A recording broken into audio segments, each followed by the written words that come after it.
As pessoas falam muito, né, do tipo, a gente está aqui para fazer a diferença no mundo, e o contexto espiritual na minha vida é meu norte, é muito importante. Eu sou arática, sou curadora prânica, eu rezo todos os dias, antes de sair da cama, de levantar da cama, antes de dormir. Eu rezei hoje de manhã, lá do Rio de Janeiro, porque eu vim do Rio de Janeiro gravar com você, e eu entreguei a minha vida, pedi para ser instrumento, para que as minhas palavras possam edificar quem estiver ouvindo a gente. Que eu possa trazer palavras de luz, de conforto, de amor. Então, isso é muito importante na minha vida, a questão da espiritualidade. Mas as pessoas, elas falam muito como se isso fosse... pessoas, inclusive, que têm essa vertente espiritual do tipo, eu vim aqui porque eu tenho que impactar o mundo, né? Eu tenho que fazer a diferença, eu quero transformar. Isso é tudo muito lindo. Mas o mundo que a gente veio verdadeiramente transformar e construir é esse aqui. Total. É o nosso templo sagrado. O nosso templo sagrado é nosso. É o nosso lugar mais precioso. E a gente não se atenta a isso. A gente se preocupa, na maioria das vezes, com as pessoas que a gente convida em casa. Então, se você vai dar uma puta festa, alguma coisa, você até rola, às vezes, dependendo da crença, rola um descarrego depois, você sente a tensão, tem muita gente ali, você também convida, aquele ali, não, tem muita inveja, melhor não e tal. A gente pensa nisso, mas a gente não pensa com relação a quem a gente vai convidar para esse templo sagrado. Que música a gente está ouvindo? O Brasil já foi o país do samba, já foi o país da bossa nova. Eu moro em Lisboa. Eu passo vergonha no Uber, no táxi, com o tipo de música. E assim, não sou contra funk. Não é sobre a melodia. É sobre o que está sendo dito. A nossa palavra tem um poder, gente. E a gente não se dá conta nisso. Quando a gente começa a fazer um processo de autoconhecimento, isso se torna muito claro. Muito claro. Então a gente determina acordar, por exemplo, e eu chamo de oração, mas pode ser uma conversa com você mesmo. Acordar determinando, o meu dia vai ser um milagre. E o milagre pode acontecer todos os dias, vários milagres inclusive. A minha vida acontece em milagres todos os dias. Eu estar aqui hoje, para mim é um milagre. Toda vez que a gente consegue olhar para algo de um ponto de vista diferente, tá aí o milagre. E é nesse milagre que a nossa construção acontece. Senão, a gente encarnaria de um jeito e desencarnaria do mesmo jeito. Tem gente, talvez, que mude muito pouco, porque não soube aproveitar os milagres. Então, eu, por exemplo, vim de avião para cá. Eu tive uma experiência, tive 2 experiências muito traumáticas em avião na minha vida. Uma até... Pois é, você estava falando sobre a ansiedade na tua vida, né? Por isso que você decidiu se aprofundar nisso. Então, me conta um pouco desse cenário, assim. Pode falar um pouco dessas experiências, o que mais teve na tua vida para você poder escolher focar nisso, né? Em ansiedade, medos e coisas do tipo. Então, eu sofri por mais de 20 anos com transtorno do pânico. Eu sempre fui uma criança ansiosa, preocupada, alerta, pensando muito no futuro. Sempre tive essa característica em mim, mas a se tornar uma crise de ansiedade, eu entender o que era aquilo, dar nome também. Porque muitas vezes a gente tem dificuldade de nomear as nossas emoções e os profissionais de saúde são muito pouco preparados. Hoje, melhor preparados, mas há 20, 25 anos atrás, minha primeira crise de ansiedade, que eu fui parar na emergência, eu tive a sorte de ter uma enfermeira que começou a me trazer um pouco do emocional, porque todos os meus exames deram bons. Mas, mesmo assim, não teve, o preparo que é necessário para você acolher esse lugar. Uhum. Então, eu sofri por mais de 20 anos, fui altamente medicada, eu não sou contra a medicação. A questão da medicação só é a gente ter consciência e dar consciência ao paciente que ao medicar, por exemplo, a ansiedade, você vai medicar também o tesão. Você vai medicar a sua libido, você vai medicar a alegria. Tem um livro que é muito bacana, eu sempre indico para os meus pacientes, desse tamaninho, chama O Cavaleiro Preso na Armadura. E esse livro conta a história de um cavaleiro. Você é a segunda pessoa que fala sobre esse livro aí, eu queria Sério? muito ler. Uhum. Então leia, porque são as sincronicidades, eu sou junguiana, né? Então, tudo é encontro nesse lugar. E é a história de um cavaleiro que coloca uma armadura e ele começa a se identificar com aquela armadura. E ele cria uma simbiose e ele para de se reconhecer sem a armadura. Ele, né, ele transfere para a armadura todo o seu ser. E aí tem uma hora, que eu não vou dar spoiler do livro todo, mas só o enredo da história que é importante para a nossa conversa, tem uma hora que ele quer tirar a armadura e ele não consegue. E aí ele se dá conta que a armadura, sim, o protegia da dor, né? De uma flechada, de um soco, mas também o protegia do calor do sol, do abraço do filho dele, do beijo da mulher. Caramba. E tá tudo bem, de verdade, se a pessoa tem a consciência de que aquilo vai proteger de tudo e precisa, mesmo assim, porque está em sofrimento, de uma armadura temporária. A gente não está falando aqui de doenças crônicas, a gente está falando de sofrimentos psíquicos, né? A gente não está falando de uma esquizofrenia, porque aí você tem um antipsicótico que é necessário, óbvio. Mas eu estou dizendo das medicações que nos distanciam das emoções. Muitas vezes é necessário.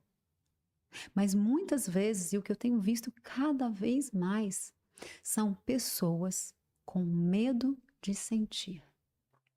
Então, o paciente chega para mim e fala, tô pensando em me separar. Já me diz o que você acha que eu preciso fazer? Vou procurar um psiquiatra, me dá uma prescrição, porque eu não quero deprimir. Eu sei que eu vou sofrer, mas eu não quero.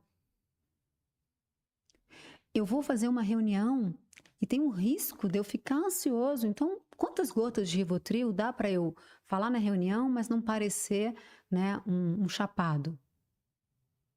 As pessoas estão antecipando o sofrimento, vivenciando ele no presente, como se ele fosse do presente, algo do futuro.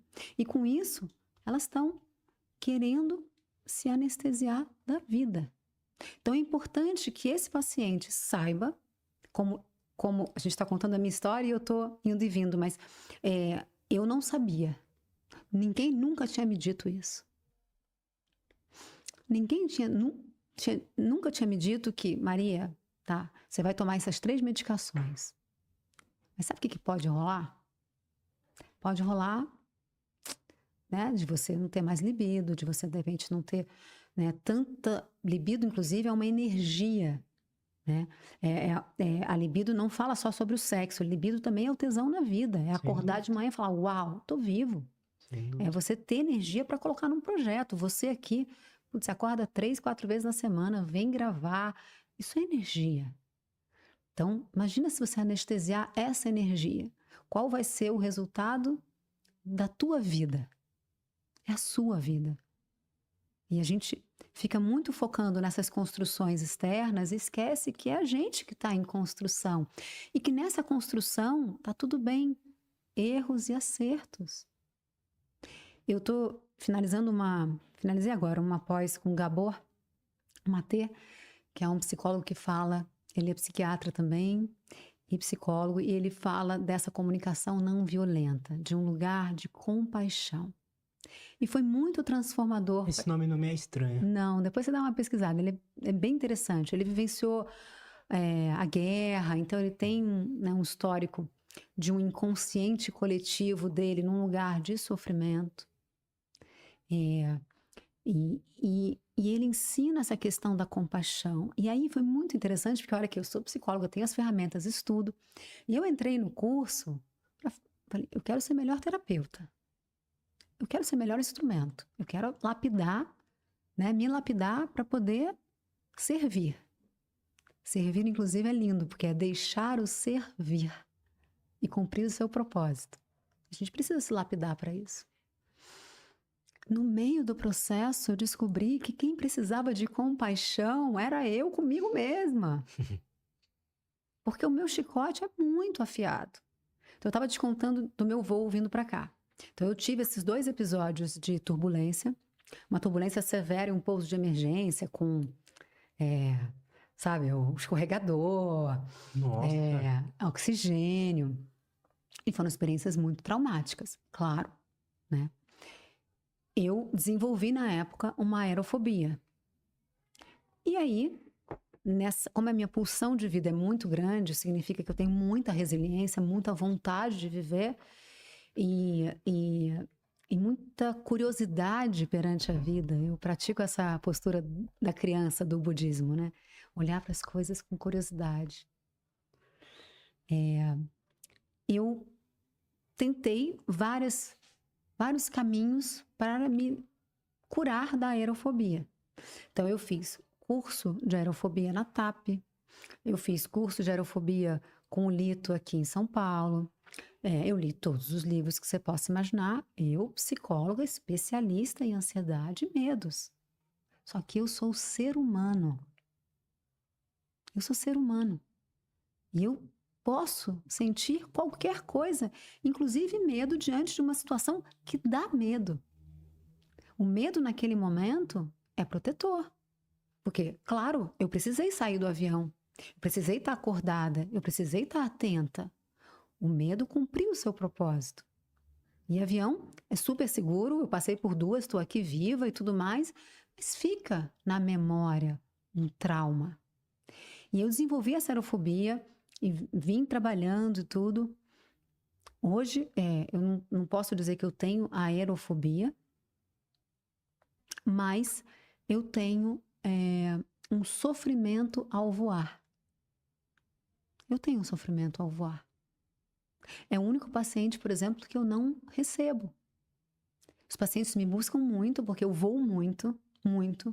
E eu falo sobre o sofrimento que eu estou ali naquele momento. É claro que hoje as pessoas podem olhar, né? Quem está aqui pode me seguir e falar, ela não está sofrendo. Mas tem um nível de sofrimento, eu sei.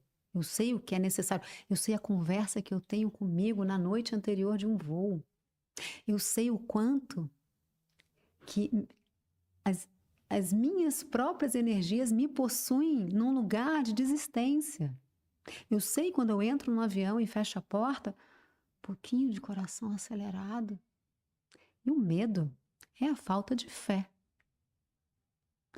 Então, o que acontece comigo cada vez que eu vou, e eu vou muito? Eu paro e falo, você, psicóloga, especialista em medos e ansiedade, agora você está fragilizada. Isso já foi uma conversa de um chicote, né? Já foi do tipo, ei, que coisa ridícula, né? Então você não é uma psicóloga boa. Não, eu sou uma psicóloga maravilhosa. Porque eu sou um instrumento. Mas eu preciso, e todos nós temos, o que eu vou te falar agora. Eu preciso de um espinho na minha carne. Igual na Bíblia tem um espinho na carne de Paulo, que Paulo pede para Jesus, tira esse espinho, e Jesus fala, não vou tirar. Por quê? Para te lembrar da sua humanidade. Então, toda vez que eu entro num avião, eu lembro da minha humanidade. Voar, né? O sofrimento de voar é o meu espinho na carne, que é muito necessário para a profissão que eu faço. Por quê? Porque você, psicólogo, você tem entre aspas, um poder que não é meu, que é de quem está sentado na minha frente, mas que é projetado em mim. O trabalho é a 2, claro. Claro que é a 2. É uma dança. Mas a potência de cura, de se regular, os milagres estão aí, não estão em mim. Eu só estou te mostrando um caminho que eu percorri e que deu certo.